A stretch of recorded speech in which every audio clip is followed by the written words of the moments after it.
A special shout out to my subscriber Daltoony Bob, whom I had a conversation with through the comments on another video.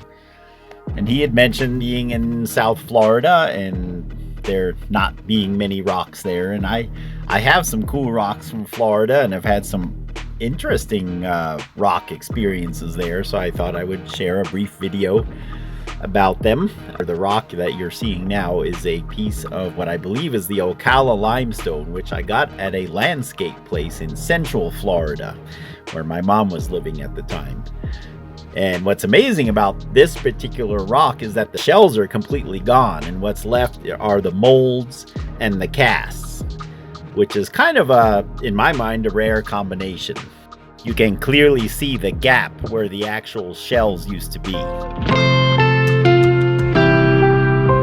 So I would highly recommend going to these landscape yards and look in the boulder piles, because often if you find a small chunk of a boulder, they'll sell it to you at a good price. And I also bought this firelight, as it's known, which is a volcanic ignimbrite of very attractive colors that's imported from Fiji. Shifting gears to the sculpture garden end of the rock spectrum, my mom, my brother, his wife, and I visited Coral Castle in Homestead, Florida in 2019. Coral Castle's website, which is simply coralcastle.com, has much more in-depth information about what's there, how it was made, about the life of Edward Leedskalnin, who built the place. He passed away in December 1951, and this has been open to the public since 1953 and privately owned. Long story short, Mr. Leedskalnin by himself quarried this material on his own property, some pieces weighing many tons. I believe there's a gate there that weighs 9 tons.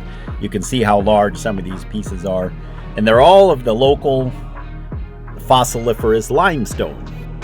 Some 75 years of weathering has had an interesting effect on these pieces of rock, which you can see especially, for example, in the photo of the chair that I showed earlier.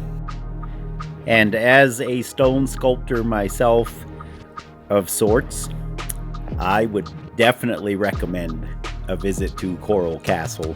I was utterly amazed by what this man was able to do with the resources that he had. Definitely put Coral Castle at the top of your list of things to do next time you're in South Florida.